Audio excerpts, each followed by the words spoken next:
Back in the 1990s, computer-aided graphic design was not as big of an industry as it is today, but it was still developing slowly.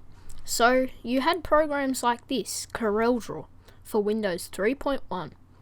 Today, we're going to have a look at this version of Corel Draw and see how outdated it is compared to its modern counterparts. Let's get started.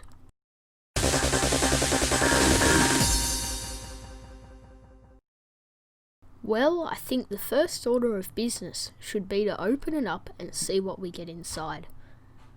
As you can see here, we get the simple Corel Draw 3.0 install CD-ROM. And to the left hand side of that, we get some install instructions for Windows 3.1 or DOS. Turning it around, you can see on the back that we have some minimum system requirements. As you can see here, it's compatible with 386s and 486s. Today, we're going to be using a Pentium though, so it's way overkill. It's just what I happen to have on hand. Anyway, now I think it's about time that we try it out. Here we go, let's put it in the CD-ROM drive and then get it installed. So I was idling on the desktop for a while, expecting it to auto-execute something, but it turns out that it doesn't even have an auto-execute, so you need to manually open it and then select the setup file. Once we do that though, we're prompted with this lovely Corel Draw 3.0 install screen. This program will install Corel Draw on your hard drive. If you want to install Corel Draw to run it from your CD-ROM, run Setup 2 on the CD-ROM instead. Well, I think we're going to go ahead and install it on the hard drive of this computer. So I'm just going to go ahead and click continue. Next up, we get this lovely screen asking us how much of Corel Draw we want to install. I'm just going to install all of it.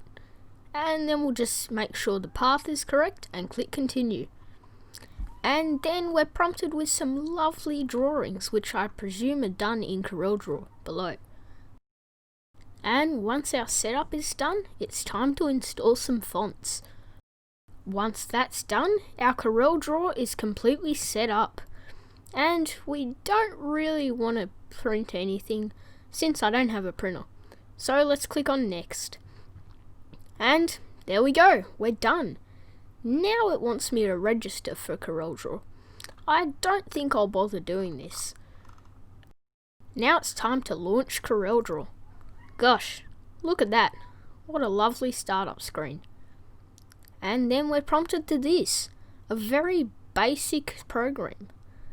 This certainly is not reminiscent of today's Corel Draw, and is a lot more simple, though I think it's really good for something made in 1993. Now, I had no idea what I was doing at this point, since I didn't have the manual. All I had to go off was my modern Corel Draw knowledge to make something cool. So I decided to go with a simple design and make up a Scanlines logo or something. So first of all, I just went with a square. Now I wanted to change the width and the height to specific numeric digits, but it wouldn't let me change them. There's probably a way to do this, but I just couldn't figure it out. I can imagine all these people using Corel Draw back in the 90s. They're probably masters at it, some of them. And then you have me coming along with this really expensive piece of software from the time, just drawing a square. Anyway, this is getting a bit boring, so let's fast forward to see what I came up with.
Well, there we go.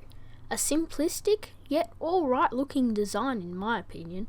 I mean, it's nothing like what I could do on modern software, but it's a good attempt, I feel, for a first attempt. Anyway, now it's time to go ahead and save it. We get a fair few options when we're going to save our work, in terms of file formats. You can do GIFs, EPSs, bitmaps, and a bunch of other formats. TGA, just a ton of formats. I'm actually really surprised. But I'm going to go ahead and save it as an EPS file, since you can still use that on a modern computer and see all the individual layers and stuff. EPS stands for Encapsulated PostScript and is still supported by modern graphic design software today.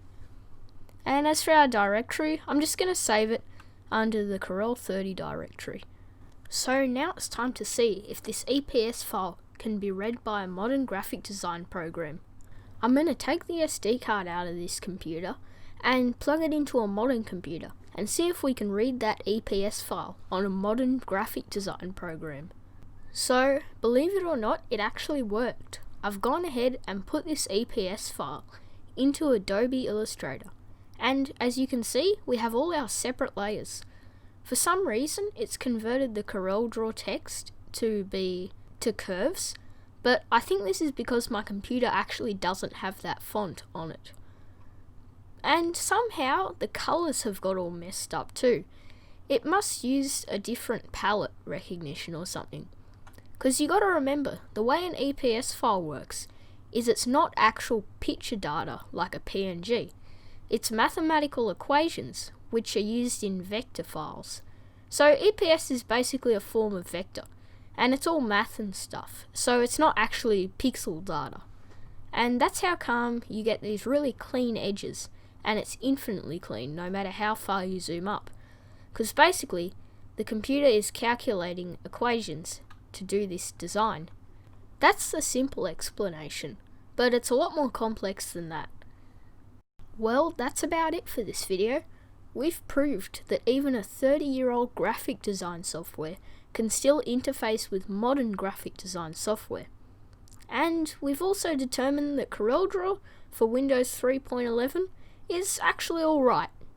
That's about it for this video, and I'll see you next time.